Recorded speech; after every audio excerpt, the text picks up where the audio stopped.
யாழ் வரணி சுட்டிபுரம் அம்மன் கோவில் தீர்த்த குளத்தில் நேற்று 23 வயது இளைஞன் சிலுசன் சடலமாக மீட்கப்பட்டான். அவனது இறப்பில் கடும் சந்தேகம் உள்ளதாக உறவினர்கள் தெரிவிக்கின்றார்கள். அவனது இறப்பில் கொடிகாமம் போலீஸ் நிலைய போலீஸ்காரன் வாகீசனுக்கு தொடர்பு இருப்பதாக அவர்கள் கூறுகின்றார்கள். வாகீசன் குடிப்பழக்கத்துக்கு அடிமையானவர் என்றும் துர்நடத்தையான பெண்களுடன் தொடர்பில் இருப்பவர் என்றும் குறித்த பகுதியைச் சேர்ந்த இளைஞர்கள் கூறுகின்றார்கள். சிலுசன் நேற்று மதியம் 2 மணியளவில் வீட்டில் சாப்பிட்டு கொண்டிருந்த போது சிலுசனின் நண்பர்களான சின்னாம்பி என்பவனும் ஜூலி என்பவனும் தொலைபேசியில் தொடர்பு கொண்டு குளப்பகுதிக்கு வர சொல்லியுள்ளார்கள். அங்கு சென்ற சிலுசன் அதன் பின்னர் குளத்தில் சடலமாகவே மீட்கப்பட்டுள்ளான்.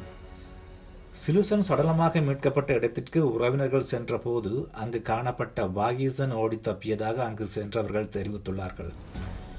அத்துடன் இதுவரை சிலுசனுடன் குளப்பகுதியில் நின்றவர்கள் எவரும் கண்ணில் படவில்லை என்றும் அவர்கள் தலைமறைவாகியுள்ளார்கள் எனவும் உறவினர்கள் தெரிவிக்கின்றார்கள். சிலுசன் குடிப்பழக்கமற்றவர் என கூறும் அவர்கள் குறித்த குளத்தில் உள்ள நீர் இடுப்பளவுக்கு கீழே உள்ளதாகவும் அங்கு தாமரை கொடியில் சிக்கும் அளவுக்கு தாமரைகள் இல்லை எனவும் அவர்கள் கூறுகின்றார்கள்.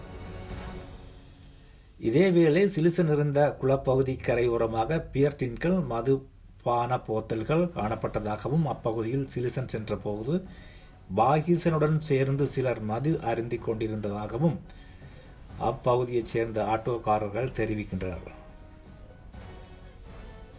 சிலுசனுக்கு காதலி உள்ளதால் அது தொடர்பாக ஏதாவது முரண்பாடுகள் ஏற்பட்டதா அல்லது வேறு ஏதாவது முரண்பாட்டால் அவன் திட்டமிட்டு கொலை செய்யப்பட்டானா என அறிய முடியவில்லை.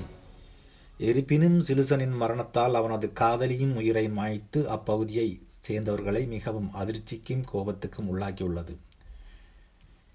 கொடிகாமம் போலீசார் இது தொடர்பாக முழுமையான விசாரணைகளை மேற்கொள்ள வேண்டும். அத்துடன் மனித உரிமை ஆணைக்குழுவும் இச்சம்பவம் தொடர்பாக விசாரணைகளை மேற்கொள்ள வேண்டும் என அப்பகுதியைச் சேர்ந்த மக்கள் தெரிவித்துள்ளார்கள்.